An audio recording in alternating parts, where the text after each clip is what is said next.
नमस्कार मंडळी, श्री स्वामी समर्थ. नवरात्रीमध्ये महिलांनी अवश्य पाळावेत हे 21 नियम. ते नियम कोणते आहेत हे नक्की जाणून घ्या. बऱ्याच महिला नवरात्रीमध्ये ह्या चुका भरपूर प्रमाणात करतात, त्यामुळे हा व्हिडिओ शेवटपर्यंत नक्की पहा. तर चला, नमस्कार मंडळी, श्री स्वामी समर्थ. स्वामी महाराज तुमच्या सर्व चांगल्या इच्छा पूर्ण करोत, हीच मी स्वामींच्या चरणी प्रार्थना करते आणि आजच्या या व्हिडिओला सुरुवात करते. तर देशभरामध्ये चैत्र नवरात्र अगदी उत्साहामध्ये साजरी केली जाते. नवरात्रीच्या दिवसांमध्ये दुर्गादेवीची पूजा आणि उपवाससुद्धा केले जातात. धार्मिक मान्यतेनुसार दुर्गादेवीला शक्तीचे स्वरूप समजलं जातं. त्याचप्रमाणे नवरात्रीमध्ये शक्तीच्या 9 रूपांची पूजा देखील केली जाते. या काळात काही सोप्या पण प्रभावी उपाय केले जातात. तर देवी आपल्यावर लवकर प्रसन्न व्हावी आणि घरात सुखशांती समृद्धी यावी, तर यासाठी हे उपाय केले जातात. तर जाणून घेऊया ते उपाय कोणते आहे. नवरात्रीमध्ये दुर्गादेवीला प्रसन्न करण्यासाठी कोणते उपाय करावेत ते जाणून घेऊया. पहिला, चैत्र नवरात्रीच्या पहिल्या दिवशी म्हणजेच गुढीपाडव्याच्या सकाळी पहाटे लवकर उठून घर स्वच्छ करावे आणि देवीसमोर लाल फुलांचा हार अर्पण करावा किंवा लाल कमळाचे फूल किंवा गुलाबाचे फूल देवीला आवर्जून अर्पण करावे. नवरात्रीमध्ये दररोज देवीचे नामस्मरण आणि प्रार्थना करावी. शक्य असल्यास 9 दिवस उपवास किंवा सात्विक आहार घ्यावा. दररोज सकाळी स्नानानंतर देवीसमोर शुद्ध तुपाचा दिवा लावावा. यामुळे आपल्या घरात सकारात्मक ऊर्जा आणि शांती राहते. तसेच देवीजवळ 9 दिवस अखंड दिवा आवर्जून लावावा. त्याचप्रमाणे नवरात्रीमध्ये जर तुम्ही अखंड दिवा लावला असेल तर घर बंदिस्त करून कुठे देखील जाऊ नका. घराला कुलूप लावू नये नवरात्रीमध्ये. चैत्र नवरात्रीमध्ये देवीला 9 दिवस वेगवेगळ्या फुलांची पानांची माळ अर्पण करावी. देवीला घटाला माळ अर्पण करताना त्या घटाची माळ सुईने कधीही बनवू नये, तर गाठी बांधून प्रत्येक पानांची किंवा फुलाची माळ बनवावी. देवीला 7व्या किंवा 8व्या माळेला नारळ अर्पण करावा. दररोज देवीसमोर घंटा वाजवावी. तसेच देवीला दररोज गुळाचा नैवेद्य अर्पण करावा. रात्री देवीसमोर दररोज कापूर जाळावा. नवरात्रीमध्ये दररोज दुर्गा सप्तशती किंवा ललिता सहस्त्रनाम याचे पठण अवश्य करावे.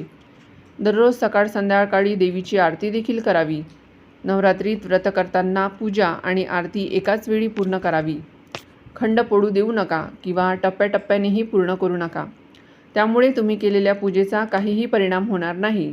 ती पूजा निष्फळ ठरेल. दुर्गादेवीच्या पूजेनंतर आरती न विसरता जरूर करा. पूजेमध्ये काही जर त्रुटी राहिल्या असतील तर त्या आरतीतून पूर्ण होतात. आरती झाल्यानंतर, पूजा झाल्यानंतर देवीची क्षमा प्रार्थना नक्की करावी. नवरात्रीच्या काळात दररोज 11 वेळा दुर्गा गायत्री मंत्र आवर्जून जप करावा. उपवासाच्या काळात नवरात्रीमध्ये दररोज एका गरजू व्यक्तीला अन्नदान करा. तसेच दररोज गूळ फुटाणे किंवा हिरवा चारा गाईला खाऊ घाला. धार्मिक मान्यतेनुसार नवरात्रीमध्ये 9 मुलींची पूजा करण्याचा नियम आहे, पण किमान 3 मुलीची पूजासुद्धा तुम्ही करू शकता. ज्योतिषशास्त्रानुसार महाअष्टमीच्या दिवशी हा उपाय केल्याने तुमच्या सर्व इच्छा पूर्ण होतील. त्यामुळे तुम्ही हा उपाय नक्की करा. अष्टमीच्या दिवशी कन्यापूजेला खास महत्त्व असते. या दिवशी 9 मुलींची पूजा केल्यानंतर त्यांना एक भेटवस्तू द्यावी. त्यामुळे दुर्गादेवी प्रसन्न होते आणि आपल्या सर्व इच्छा आकांक्षा पूर्ण करते. नवरात्रीमध्ये देवीची पूजा करताना सुवासिनीने हातात हिरव्या बांगड्या आवर्जून घालूनच पूजा करावी. तसेच देवीला नेहमी स्वच्छ आणि फ्रेश ताजीतवाणी फुले अर्पण करावीत. नवरात्रीमध्ये चालीसा, मंत्र किंवा दुर्गा सप्तशती वाचत असाल तर वाचताना बोलण्याची किंवा उठण्याची चूक अजिबात करू नका. यामुळे तुमची नकारात्मक शक्ती पाठाचे फळ काढून घेते. घरात सुखशांती टिकून ठेवण्यासाठी अष्टमीच्या दिवशी तुळशीच्या रोपाजवळ 9 दिवे लावावे आणि प्रदक्षिणा घालावी. यामुळे घरातील सर्व नकारात्मक ऊर्जा दूर होते. नवरात्रीमध्ये व्रत करणाऱ्या व्यक्तीने चामड्याच्या चपला किंवा चामड्याच्या वस्तूंचा वापर करू नये. जसं की बेल्ट, पर्स, बॅग, चप्पल, शूज यासारख्या इतर कोणत्याही गोष्टी ज्या चामड्यापासून बनवल्या जातात त्या शक्यतो वापरणे टाळावे. नवरात्रीमध्ये व्रत करणाऱ्या महिलांनी 9 दिवस लिंबू तोडू नये किंवा लिंबू कापू नये.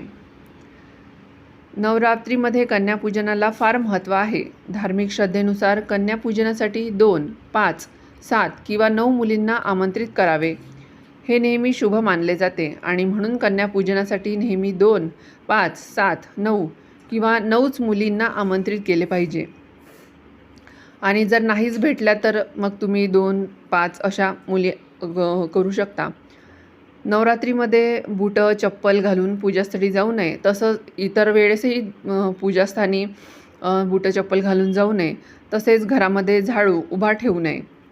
नवरात्रीमध्ये उपवासात 9 दिवस अन्नामध्ये धान्य आणि मिठाचे सेवन अजिबात करू नये. याशिवाय तुम्ही सेंधव मीठाचा वापर करू शकता.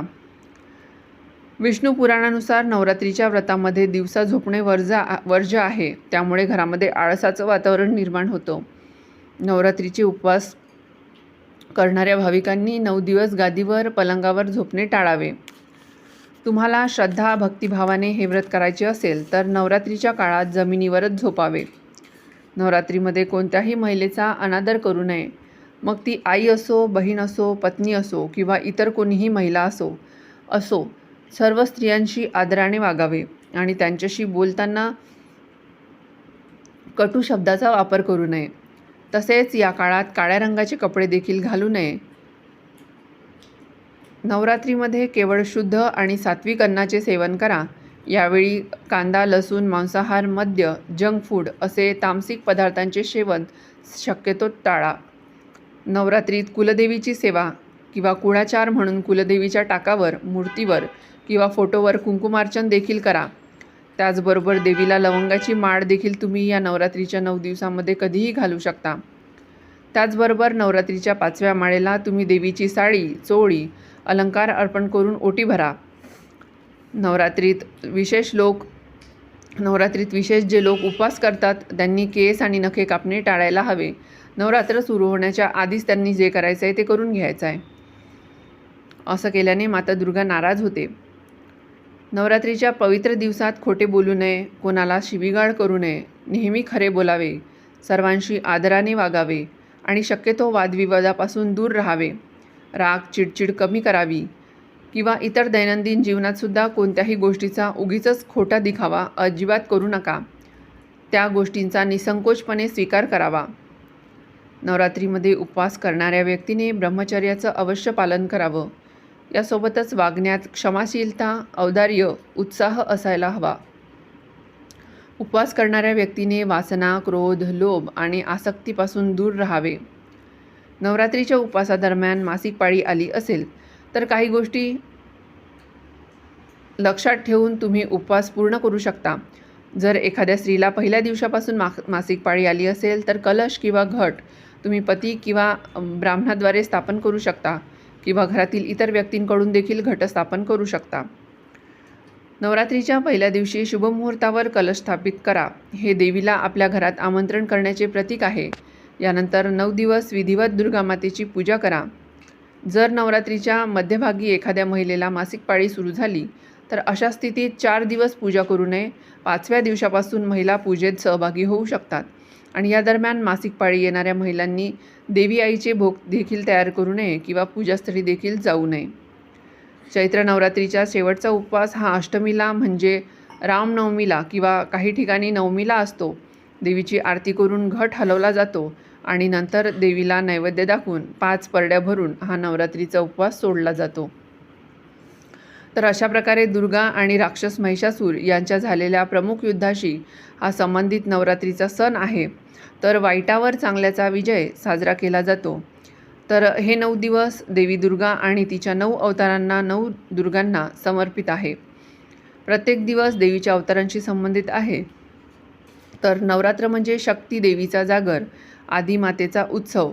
तर तुम्हाला आजची ही महत्त्वपूर्ण माहिती कशी वाटली मला कमेंटमध्ये नक्की कळवा आणि व्हिडिओ आवडला असेल तर व्हिडिओला लाईक करा. आम्ही अमरावतीकर या यूट्यूब चॅनलला सबस्क्राईब करायला विसरू नका आणि बाजूला जे बेल आयकॉन आहे त्याला देखील प्रेस करा. म्हणजे येणारे नवनवीन व्हिडिओचे नोटिफिकेशन तुमच्यापर्यंत पोहोचेल आणि तुम्ही एकही व्हिडिओ मिस करणार नाही. व्हिडिओ शेवटपर्यंत पाहिल्याबद्दल तुमचे मनापासून खूप खूप आभारी आहे. श्री स्वामी समर्थ. जय जय स्वामी समर्थ.